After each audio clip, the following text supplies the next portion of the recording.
How might churches reopen? Claims of dispute over coercion of conscience, declarations from Old Testament prophets. Our guests are the Executive Director of Gospel Coalition Australia, Akos Balogh, John McClean, who's Acting Principal of Sydney's Presbyterian Christ College, and the Minister of St George North Anglican Church, Phil Colgan. Australia is going through a third wave of COVID and half the country is in lockdown. We're told that freedoms will return, at least partially, when vaccination rates reach 70% double dose, and even more when they reach 80%. But what will happen for churches? There's not a lot to go on, but at a news conference last Monday, the Premier of New South Wales, Gladys Berejiklian, gave this clue.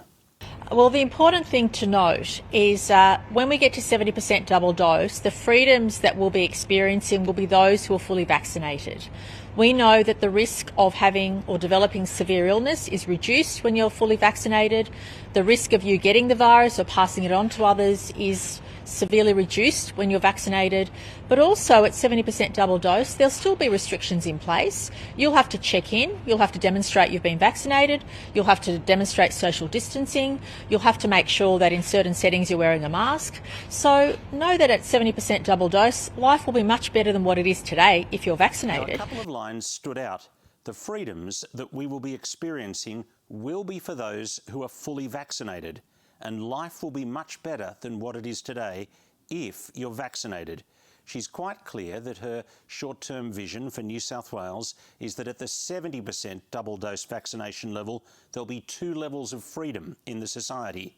And just taking her words at face value, I think we could expect that double vaccination would be a requirement of attending many venues and potentially including churches on a Sunday in New South Wales, perhaps as soon as 6 weeks' time.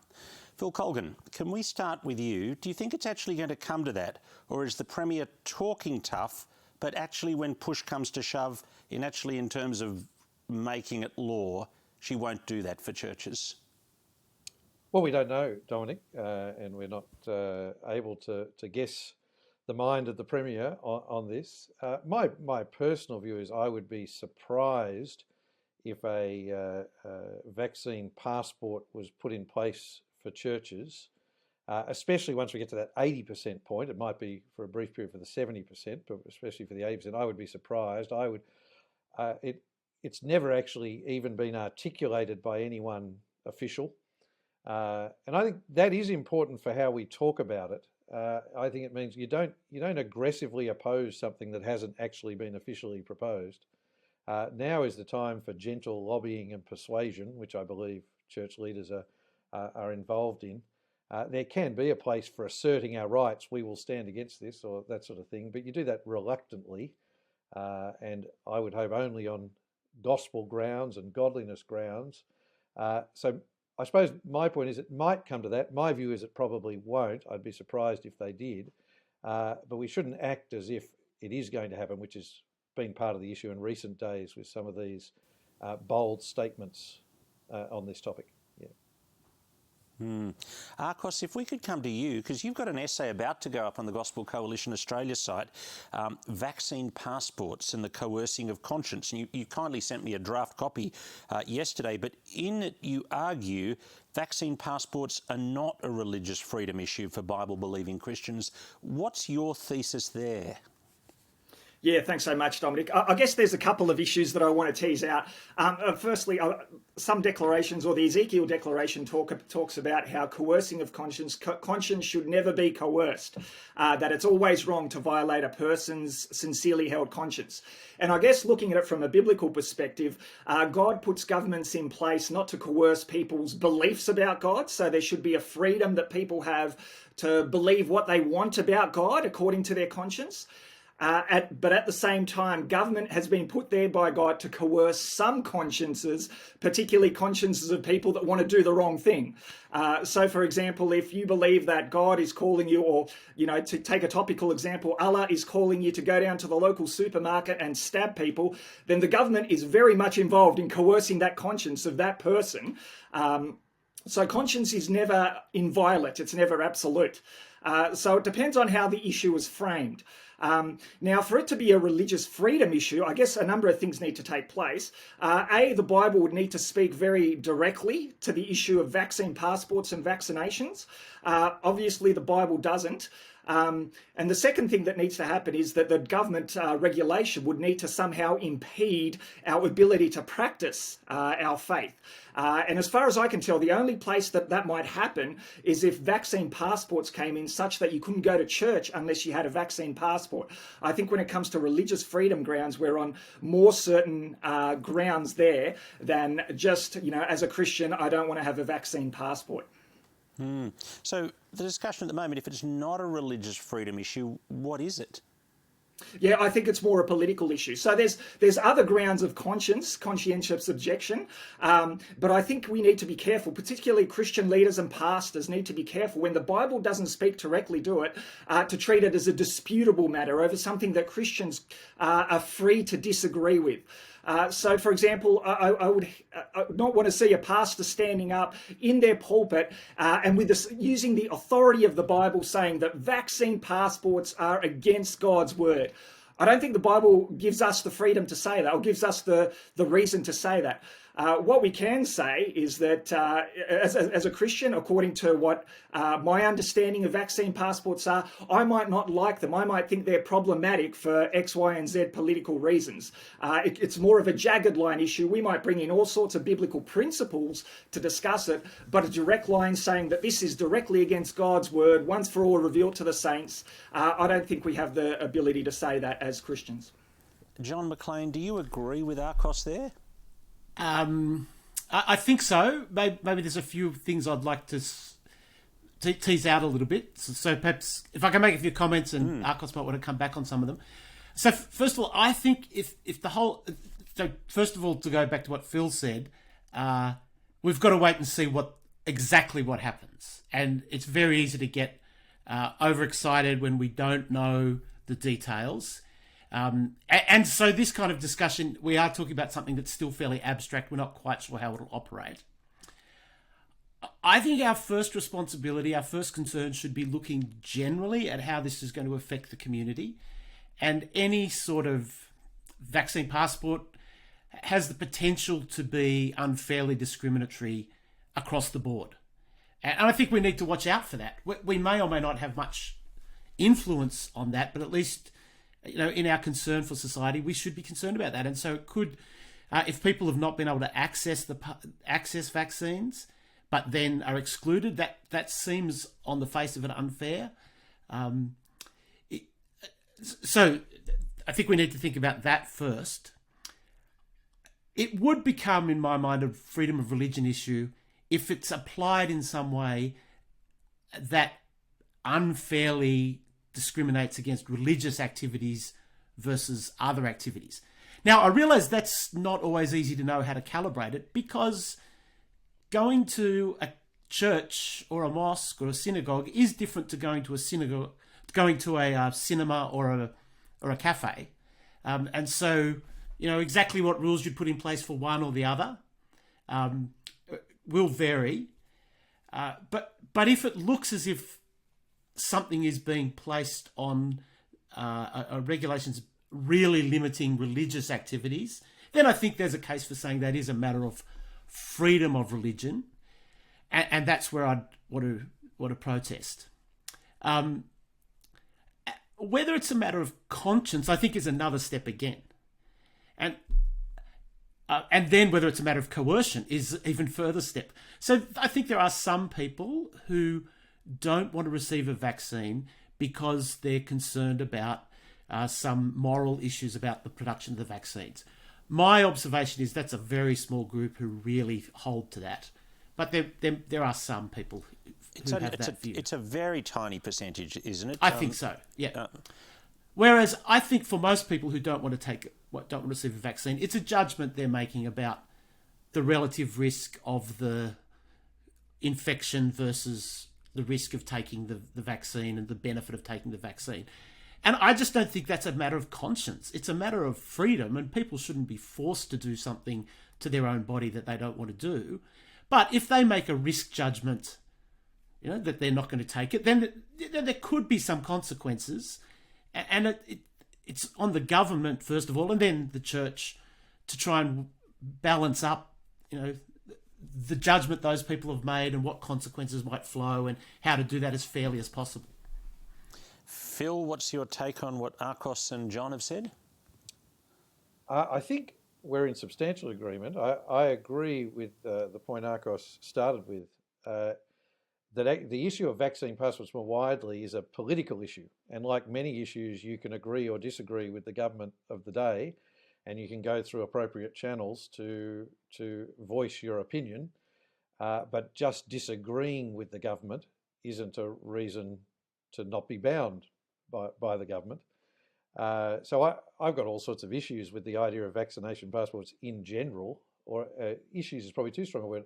Questions where I'm not certain that they actually achieve anything other than act as a carrot or stick to encourage people to get vaccinated, which in and of itself is morally questionable in my view, that making people make medical decisions on the basis of whether you can go to a cafe or not. I think there are international UN resolutions about not coercing people into medical treatments and so forth. But anyway, so there's those sort of questions, but they're questions of vaccine passports in general. John made the point of it becomes a matter of freedom of religion if, for instance, attending church is being treated differently to attending a cinema or a cafe or something like that. And I think that's right. But I still, even if it is consistent and churches are treated the same as cinemas, say, and it's not a freedom of religion issue, I still question whether the government has the right to impose on churches something we don't accept. I think it's really important to note that all of our acceptance of government limitations to date, I consider to have been voluntary, that the government doesn't have the right to forbid people meeting as Christians, and we have chosen to accept and comply, rightly, in my view. But there might come a time, like with a vaccine passport for me, where I would say the government requires that, but we are now going to stand up and say no, even though it is consistent with what they're requiring for cinemas and so forth, simply because depending on many other factors which we're not aware of yet. Yeah, I think the principle drawn from passages like Romans 13 and 1 Timothy 2, and also in the book of Acts where the apostles get told not to preach Jesus anymore and their response is, no, we must obey God rather than men. I think this could be potentially one of those situations where the government does say to us, you do need a vaccine passport to go to church.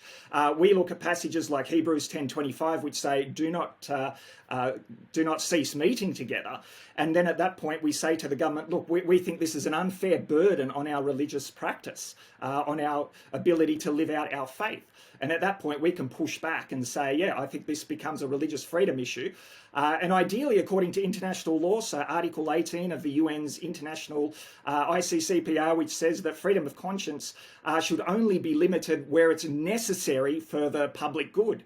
And so it should be on government. If they're going to bring in a vaccine passport, for example, for all churches, then the onus should be on government to say this is why it's necessary, not just a nice to have or it's a reasonable thing, but a necessary thing to uphold public good. And as churches, I think we can hold government to account in that way. Phil, could I just jump back to you? Did you say this would be a line where you would engage in civil disobedience or lead your people to civil disobedience?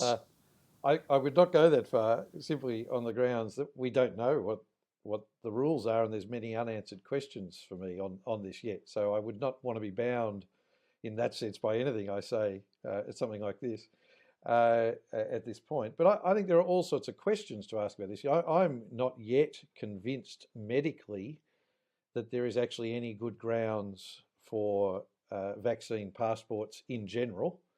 The statistics seem to say that vaccinated and unvaccinated people alike share COVID, and the difference a vaccine makes is in the impact it has on you when you receive it. So I'm not yet convinced that there's a reason why vaccinated people need to be protected from unvaccinated people on this, but that may be proven to me. So when that information becomes clear, I may change my view.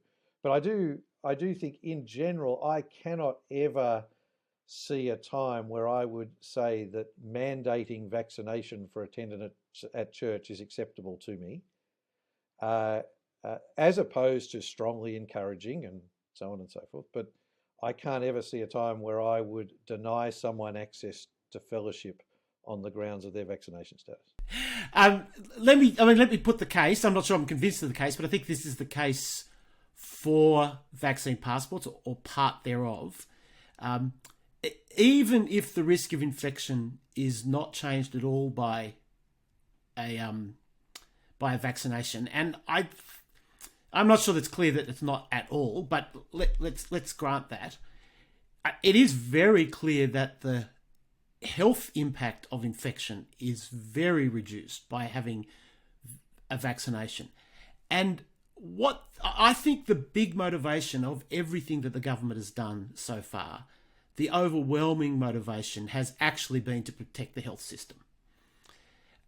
And so there could be a case that even if people who are vaccinated are likely to still infect one another while they're mixing at, cinema, church, the football, whatever, but they won't get as sick, and so they won't end up in hospital as much, so they won't overwhelm the health system, but add unvaccinated people into there, and it might. That would be the case. That would be the argument, I think. I agree with you. I'm not sure it's clear, and I've been actually trying to talk to some people who have more expertise in this area and say, is it really a legitimate public health measure, or is it really an incentive, which is what you were saying? It's a carrot. And if it is an incentive, primarily an incentive for vaccination, I think it's very problematic to curtail people's human rights to incentivize vaccination when it's not evidence-based for public health itself. But that said, can I just go on to the other thing about the civil disobedience question? I think there's several other things that the government has instituted over the last few months that haven't got a lot of strong evidence about them. I mean, curfews being the most obvious. Now, curfews haven't affected churches particularly, but I'm not sure I want to buy into the principle that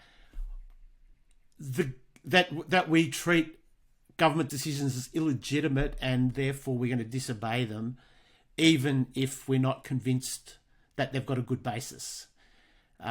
So even if passports come in, I'm not, and we don't think they're well founded, I'm still not sure that it's legitimate for Christians to disobey the law there. Maybe we could put aside the mandatory question, and let's just, for the premise of the discussion going forward, assume the government doesn't say you must as an individual church. Therefore, we've got to decide as church leaders, what do we want to do in our context? And I'm noticing different denominations seem to be charting different ways forward to resolve this question. In the Sydney Anglicans, the word seems to be that the decisions will be made primarily on a local level, although they might get central advice. I'm hearing a National Assembly is called in the Presbyterians to wrestle with this issue. John, how's it playing out in the Presbyterians? Well, you're right. A National Assembly has been called. The proposal that assembly is going to consider hasn't yet been released, so we don't quite know what we're going to be debating or exactly what terms we're going to be debating. But I'd hope it may in the end not be perhaps that different to what you've suggested, that there'll be some principles articulated, but left to local congregations and the leadership of local congregations to work out how to implement them. And I mean, the other complication for us as a national denomination is every state is going to have different regulations. So, how it plays out in Queensland and Victoria and New South Wales will probably be quite different. I don't think the General Assembly of Australia will be in a position to make specific comments. I think it'll have to be fairly principial. Right. Now, as a local church pastor, I want people to come to my church. It seems to me the best way to get them to come to my church is if they're not frightened of coming to my church. How do I get people to come to my church? What should I do? What are you advising people? Well, let's start with you, John. What would you be advising your local minister? Well, we've been talking about this as our local leadership, without coming to any conclusion. I mean, I think that the voluntary, availability of vaccine passports is probably the most difficult pastoral situation for churches, because there'll be a group of people who absolutely object to vaccine passports at all, and will be very upset with any implementation of them. There'll be another group of people who are very nervous about mixing with people who aren't vaccinated. Now, both those sides, you may or may not agree with the reasons they've got, and you may think you want to criticise both of them. But I think the pastoral reality is there will be probably both those groups, and the proportion of those groups is going to change a lot, I imagine, between congregation and congregation. So I actually think this is going to be a really tricky issue, and so we want to try and be as gentle and kind, as understanding and patient with each other as we have these kind of conversations, because I think it's going to be hard. We're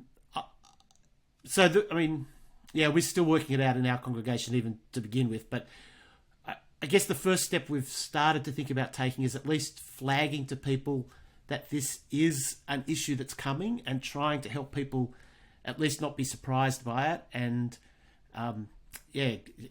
and be able to get some conversation happening amongst the congregation and with the congregation, the leadership, over the next few weeks. So at least we know where we stand if and when. Akos? Yeah, look, I don't have much to add to what John said. I can see how it's a real issue for many people that have strong feelings about this, people that are not vaccinated, or people who are vaccinated and don't want to mix with people that aren't vaccinated. It's going to be a real wisdom call. So I second everything that John said, that it's going to be a pastoral issue. I can't add much more than that.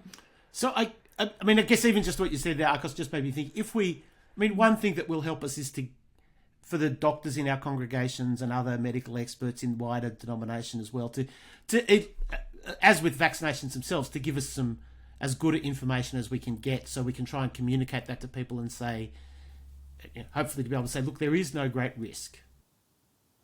Phil?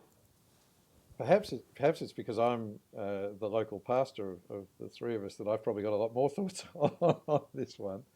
I thought I'd go to you last there. No, thank you. And I think there's a few really big points to make here. The first is we need to be teaching our people theologically about this, and stopping it just being a medical discussion or a science discussion. We need to be teaching people theologically about this. So to give you an example, I actually think one of the major issues that I see Christians struggling with on this is not whether to have a vaccine or not. It's how to treat people who disagree with you. That's actually the theological issue our people need to be taught on. So I did a session after our evening congregation a few weeks ago to talk about vaccines and so forth. And that I shared that I'm getting my double vaccination and I support people getting the vaccine and so forth. But I then challenge people about speaking with grace and gentleness about people who disagree and who are hesitant about vaccines, and even not using pejorative language like anti-vaxxer, and instead talking about them being hesitant, and showing grace and love. Or even the way many Christians I saw on social media talking about protesters and talking about them like they're stupid and nasty and full. Some may be, but others are driven by fear and you need to show grace and respect even with people you disagree. So there's an example of making sure we teach it theologically and about godliness, rather than just get caught up in as important as it is, the medical information and so forth. But in terms of then coming back to church and so forth, I think we've got to walk lines here, which will mean you don't keep everyone happy. And in my experience of 20 years of pastoral leadership, if I'm not keeping everyone happy, I'm probably doing all right, is my sort of view. Whereas if everyone's happy, there's something wrong. you're not following the scriptures. Maybe that's just my cantankerous way, but anyway. Well, you're probably just not listening to people, because there will be someone who's not unhappy anyway. Exactly, that's right. You're probably just deaf. Yeah.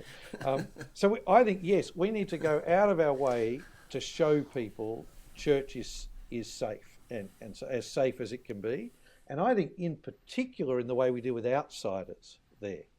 So for instance, for our church, when we get to the point of opening up our midweek kids program, which is very much outward focused, we may go over and above and actually call on people to go beyond what they're comfortable a bit with, to say, no, all our leaders are vaccinated and so forth, just because it's actually about making sure there's no stumbling blocks to the gospel in our interaction with the world. Whereas when I'm talking to Christians about coming to church, I want to challenge Christians and say, look, safety's not the only factor. It is a factor, and we're doing these things to make sure church is a safe environment. But I worry some Christians seem to be no different to a secular atheist view of safety, that is the only factor, that unless there's 0% risk, it's legitimate for you to stay away from fellowship. I want to say no, risk management and health is only one issue you should take into account. There are other factors, not least God's command to meet together, that should not be set aside lightly. And 0% risk is just not possible, even without COVID. So even in that language, you want to make sure we talk about reasonableness and rather than 0%. So I think there's an underlying theological issue here, by the way, which perhaps we haven't dealt with well pre-COVID, that we're going to have to now teach our people on, which is actually the priority of Christian fellowship and it being worthy of risk. So if anecdotally, many ministers talk about even pre-COVID, people thinking 2 Sundays in 4 is good attendance at church, and so forth. Well, that suggests to me there is a massive ungodliness epidemic across evangelical churches. God commands us to meet together. It's essential for Christian life. And so I think as we communicate to our people, as opposed to the world, as I said before, we need to teach in such a way that we say honouring the command of God to meet together, prioritising Christian fellowship is worth some risk. There's a balance, and not being unnecessarily cavalier, but the balance is not 0% risk. And we've got to teach our people on this theologically, not just and aiming to challenge their godliness, rather than just, oh, it's okay if you decide not to come back to church because there's a 2% chance of... I just sort of think, how would you talk to a Christian in a persecuted country at that point? They would say, well, there's a fear of jail, I'll come to church. It's certain they're going to kill me if I go today. Okay, we won't meet together. You know what I mean? The line is not 0% where you say fellowship is worth giving up at that point. The line is somewhere different to that. And that's how we've got to teach our people. We need to make sure these discussions are actually saying, hey, yeah, understand some reticence. There is some risk. There's more risk than there was pre-COVID coming to church. We're doing these things, but it's still worth coming to church. Recognising there might be a certain small percentage where it's legitimate for them to say, I'm staying away because of underlying health concerns and so forth. Yeah. So that's my big Phil, challenge there is theological. If I take that point and think, yes, I want to do that, I've still got the whole issue of communicating to the non-Christian suburb around me that this is a safe, of whom now we're sitting as a suburb at 80% first vaccinations, and so that'll go up from now. And so most of whom have been vaccinated, the non-Christians around me, and will want to know that it is safe for them to come. So it's not just the after-school kids club that wants to know that, it's the potential non-Christian on a Sunday that wants to know that. So do I run one service that's badged vaccination, one service that's badged vaccination optional? What would you do, Phil? I wouldn't do that. But there's theological reasons why I wouldn't, because church is for the insider, not the outsider, first of all. It's to be intelligible and open and available to the outsider. But there are some things we run for the outsider. Church is primarily for the gathering of God's people, and there should not be a dividing wall between them. Now, you may What about you may you, decide Akos? to Would you, have or- a sorry, Dominic, you may decide to do this for a time Yeah. and disagree with me and so forth, and you may decide to have an old style evangelistic service where you have the higher bar, but I wouldn't want to do that for church. What Sorry, about you, Akos? What's your view there? Yeah, look, I see both sides of the story. I see what you're saying, Dominic, in terms of having different services that are badged differently depending on vaccine status. I think there's merit with that. Yeah, but I also hear Phil's point about the church being for the insider, and so we just need to be careful that we don't put unnecessary barriers there to people coming along. So I think I think there's a real conversation to be had there. At this point, I don't have any strong views on it. Yeah. John? Oh, I think the way Phil both set out the kind of conversations we want to have, which is going to be a mixture of helping people understand what the reality is and what the real risks are and aren't, and also helping them think through what their Christian responsibilities are. I think that those kind of conversations, and then the idea that when we meet as church, we're meeting as God's people, and it's that'd be. So what I'm saying is I'd go along with, I think what Phil said But makes a lot of sense. Yeah, I could see where if you were having a particular event where you were aiming to bring outsiders and that's who the audience was, and you made the judgment in your area, people were so nervous about, wanting vaccine guarantees that you needed to give them that, then perhaps you would. But I wouldn't want to do that for church generally unless there was some absolutely compelling reason to do so. So we've got 6 gingerbread nights scheduled in last week of November, first week of December. It sounds like you might, for them. I think that's right. I guess Dominic. you could, and a bit like the kids ministry that Phil was talking about. You could, at least for some of them, say we'd like to make sure that everyone who's helping with these nights or these particular nights has been vaccinated, so we can just say that we can guarantee that to your friends. Now, let's come to this Ezekiel Declaration, which has had a fair bit of airtime the last few days. Your take on it, Phil? I think back to where we started, Dominic. I think it just has misread the times a little bit. That there is a place for Christians asserting rights. It's not like that is always wrong, but to do it preemptively and somewhat aggressively, which is how I read it. I may be wrong, but that's how I read it. When, as far as I could tell, there hadn't been any government body in Australia that even proposed the idea at that point for churches. Seemed a little bit unnecessary at this point, in my view. And I think Akos's point before is a helpful one, which is the vaccine passport question more widely is a discussion that still needs to be had. And there might be some legitimate reasons for it. For instance, for international travel or whatever it is. Mm-hmm. Yeah. Akos, the Ezekiel Declaration? Yeah, as I mentioned at the start, I just have concerns about the way certain elements of it, particularly this idea that conscience must never be violated. I think that's a very simplistic understanding and a secular understanding of how conscience works, and I don't think it's backed up by the Bible. But also this idea that it's landing on it seems to be landing on a biblical position on vaccine passports, which I just don't see the Bible going anywhere near that. Obviously, there are concerns, and John raised concerns earlier as to what this might mean for wider society. But I think we need to be careful by saying, thus says the Lord, vaccine passports are a bad thing. I don't think we should be the pastors and Christian leaders should be in the business of binding Christian conscience on a disputable issue like a vaccine passport. And my fear is that the Ezekiel Declaration goes very close to that, if not actually does that. So, Dominic, can I just say something on that, though? I think it, just because I don't agree with it, doesn't mean we should condemn people who do or anything like that. Christians can differ on this. Some Christians may view it differently. I go back to what I said before about speaking with grace and gentleness and respect towards people with whom we disagree being actually, from my view, the major godliness issue in this whole thing.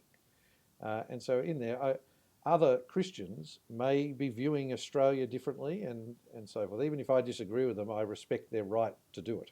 Yeah. And I don't want to call them anything for doing it, if I can put it that way. And where the committee that I'm part of had made a written response to the Ezekiel Declaration, we did our very best to try and have that kind of spirit about it, to acknowledge what we agreed with in there and to say where we disagreed. And, I think we raised some serious concerns, but tried to do it in a way that didn't raise the temperature of the discussion, but tried to moderate the temperature. Final word from you, Akos? Look, I think vaccine passports and so forth are an issue that Christians can and do need to talk about. I fully agree with Phil that the way we talk about it is going to be vital. Particularly, there are a lot of strong opinions out there, and that's fine. But we need to do it in a way, a Romans 14 way, where we welcome each other in the name of Christ, even though we disagree on these secondary matters. Thanks so much for talking to us this afternoon. My guests on the Pastor's Heart, the Executive Director of the Gospel Coalition Australia, Akos Balogh, John McClean, who's the Acting Principal of the Presbyterian Church's Christ College, and also the Minister of St George North, Phil Colgan, online with us as well. You've been watching, listening to the Pastor's Heart, and we'll look forward to your company next Tuesday afternoon.